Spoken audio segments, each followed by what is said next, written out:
27. Di sini kami akan membahas tentang mekanisme pertahanan diri. Sebelumnya, saya ingin mengucapkan kepada Ibu Ananda Rahmaniar karena telah menyempatkan kita untuk mempresentasikan materi pada hari ini.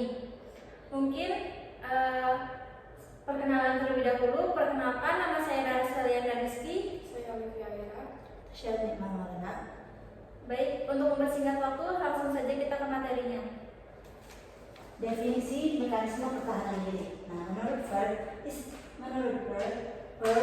istilah mekanisme pertahanan diri yaitu proses alam bawah sadar seseorang yang berkaitan dengan pertahanan diri mereka terhadap kecemasan atau ansietas atau menghindari dari kecemasan dengan mengubah realitas dengan berbagai cara. Mekanisme ini juga dilindungi dari ancaman dari sumber eksternal atau dari impuls yang berasal dari ansietas internal. Nah, mekanisme pertahanan juga mempunyai dua karakteristik umum, yaitu menyangkal atau mengabaikan realita dan bertindak tak terkendali di alam bawah sadar. Nah, maksudnya yaitu mekanisme ini terjadi tanpa disadari dan melibatkan berbagai cara untuk mengatasi kecemasan dan juga digunakan untuk melindungi pikiran, diri, ego, kecemasan, sanksi sosial atau situasi yang tidak dapat diatasi oleh seseorang. Nah, setiap organisme menggunakan mekanisme pertahanan diri sepanjang hidupnya. Namun, jika seseorang tidak dapat mengontrol mekanisme dirinya, hal itu dapat menjadi perilaku yang negatif dan dapat mempengaruhi kesehatan fisik atau mental serta lingkungan sekitar mereka. Nah, yang kedua yaitu ada represi. Nah, represi adalah mekanisme pertahanan diri yang paling efektif. Bisa disebut juga dengan tekanan. Hal ini juga terlihat ketika individu berada di dalam situasi atau masalah tertentu dan sudah berada di luar kendali. Nah, individu itu memilih untuk melupakan dan berusaha tidak mengingatnya atau tidak mengingatnya.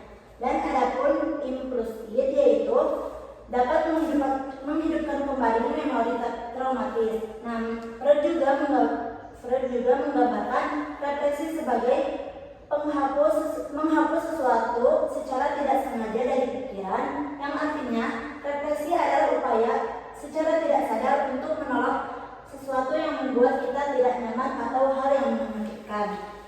Nah, contohnya yaitu seperti kejadian mengerikan seperti pembunuhan, pelecehan seksual, dan kejadian yang dapat menyebabkan trauma. Dan jika seseorang mengalami situasi yang mirip dengan peristiwa yang lalu, maka represi itu akan muncul atau dapat terjadi dan memaksa ingatan itu disingkirkan atau dimasukkan ke dalam alam bawah sadar. Seperti jika seseorang berusaha untuk melupakan pengalaman traumatis di masa kecilnya. Nah, cukup sekian dari saya. Materi selanjutnya akan dipaparkan oleh rekan saya.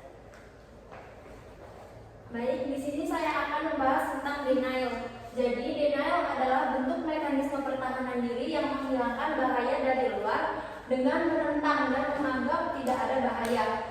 Nah, jadi menurut si Freud ini tuh bahwa denial adalah sebuah negasi setelah pengalaman traumatis yang dialami seseorang. Nah, negasi ini tuh biasanya diawali dengan kata no atau tidak gitu. Nah, kemudian kita tuh sering banget ngalamin denial dalam kehidupan sehari-hari tuh. Kayak contohnya tuh kita tuh banyak kayak nyangkal bahwa kita tuh sebenarnya punya masalah, tapi kita kelihatan kayak ya udah aku baik-baik aja gitu.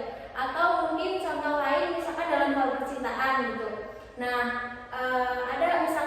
ada individu yang dia itu nyangkal kalau misalkan dia itu suka nih sama seseorang, tapi kayak dia tuh bilang enggak, aku nggak suka kok sama dia gitu. Nah, itu adalah rasa denial.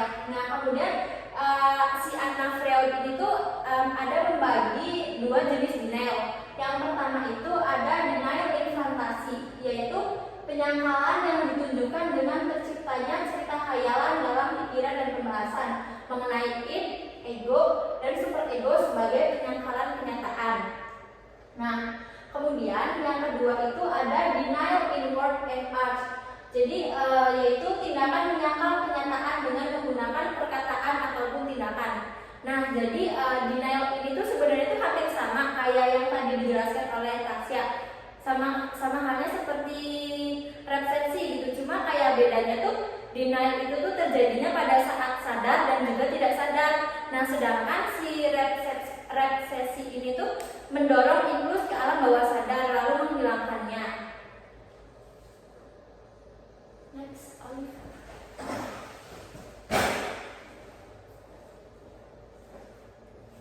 Selanjutnya ada projection. Mekanisme pertahanan diri ini adalah cara di mana kita melindungi diri dari perasaan atau pikiran yang sulit diterima. Misalnya ketika kita merasa tidak nyaman dengan suatu perasaan atau pikiran, kita mungkin cenderung menyalahkan orang lain atas hal tersebut. Ini disebut projection. Selanjutnya ada reaksi formation.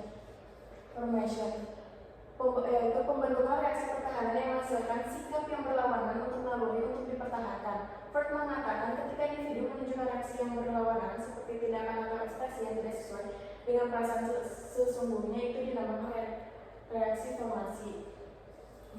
Contohnya itu, misalnya aku sebagai kakak dan Aris itu sebagai adik. Di rumah itu aku tuh suka disalahin gitu sama orang tua karena gak suka gak becus ngejaga adik. Misalnya adik aku tuh jatuh, padahal dia tuh jatuh karena dia kurang hati-hati, tapi orang tua aku tuh selalu nyalain aku gitu, kayak kamu selalu ngeluarin kata-kata yang gak enak, kamu tuh gak becus jadi adik, kamu tuh gak becus jadi kakak, kamu gak berguna. Di situ tuh timbul rasa benci ke adik aku karena setiap dia kenapa-napa tuh aku yang disalahin gitu. Nah, untuk aku di situ bikin kayak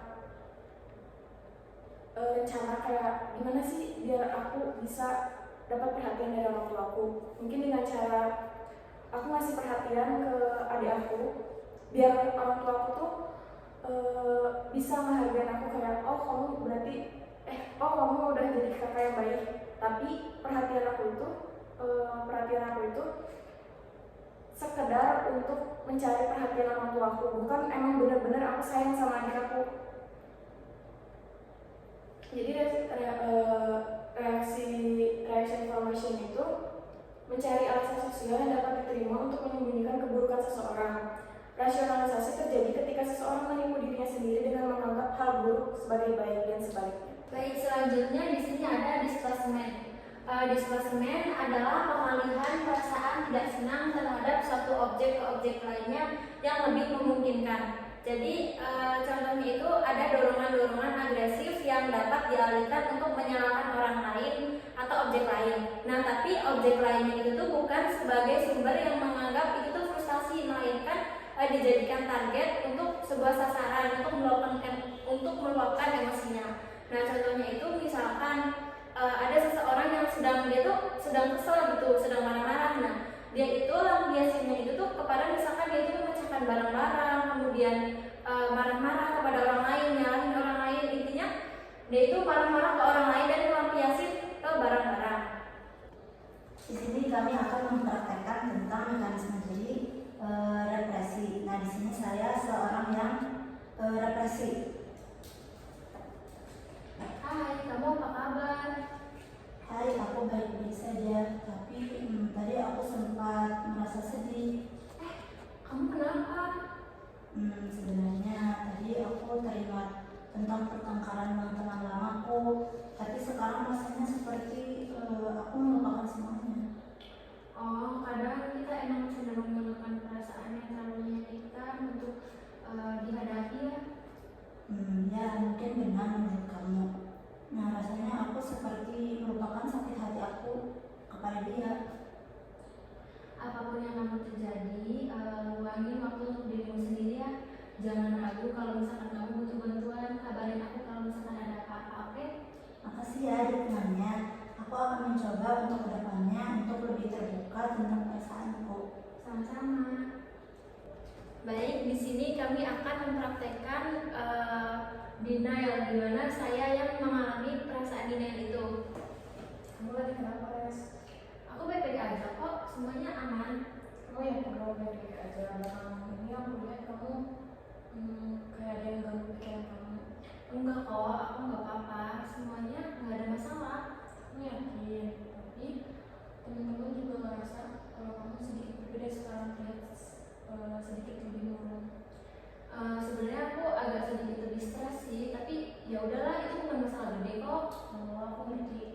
Stres itu kadang mengganggu banget aktivitas kita. Tapi kalau emang kamu benar-benar ngerasa kamu gak baik-baik aja, kamu bisa ceritain ke aku ya. Iya, nggak ada masalah apa-apa kok. Itu cuma kayak masalah sepele doang. Nanti juga ya udah bakal kelar sendiri gitu. Sekarang kita beralih ke projection. Di sini saya sebagai posisi projection. Aduh, gimana nih? Kayaknya aku gak bisa deh dari posisi ini. Aku gak bisa ramah ke customer, apalagi kata-kata yang baik. Ini bukan passion aku. Aku harus gimana ya? Hari ini kita meeting ya, semuanya ikut ke ruangan saya.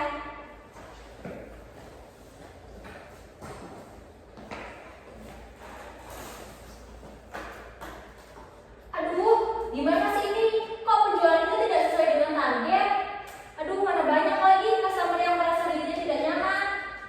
Mungkin sebagian customer itu dilayani oleh Tasya, Bu. Ibu bisa melihat sendiri dia terlihat sangat jutek. Mungkin itu membuat customer pada tidak nyaman. Kamu nih gimana sih? Udah tahu kan, kita tuh harus ramah sama pelanggan. Kalau misalkan kita jutek mukanya, pelanggan itu bakal merasa dirinya itu tidak nyaman. Gimana kita mau memenuhi target kita? Coba kalau misalkan kamu itu gak ramah, dan sekarang kamu saya pecat. Materi selanjutnya yaitu reaksi information. Di sini saya memposisikan sebagai reaksi information.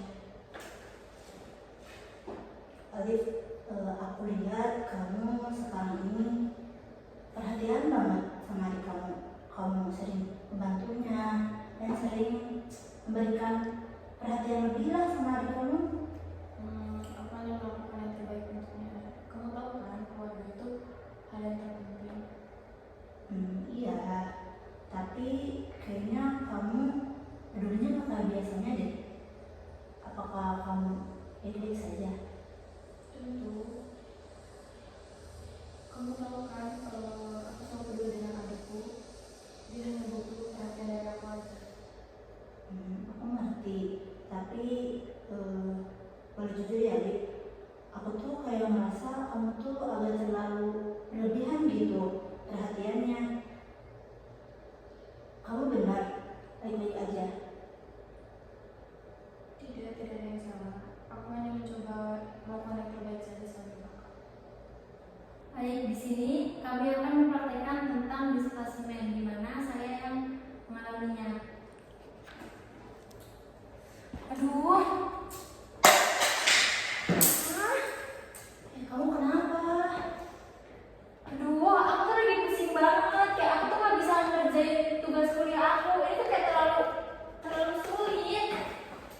Maaf ya sebelumnya, tapi harus ya kamu melempar barang di sekitar kamu. Iya, aku tahu, tapi tuh kayak, aduh, kenapa sih itu semua terjadi sama aku? Kayak itu gak adil banget buat aku. Ya memang sulit, tapi keadaan kamu seperti tadi akan menjadi lebih buruk kalau kamu bertindak seperti tadi. Aduh, aku tuh cuma pengen melampiaskan emosi aku. Udah, kamu tuh gak perlu ikut campur. Ya udah, maaf ya mengganggu. Udah, sana daripada nanti kamu kena imbasnya. Mungkin cukup sekian presentasi dari kelompok kami. Kurang lebihnya mohon maaf. Kami akhiri. Wassalamualaikum warahmatullahi wabarakatuh.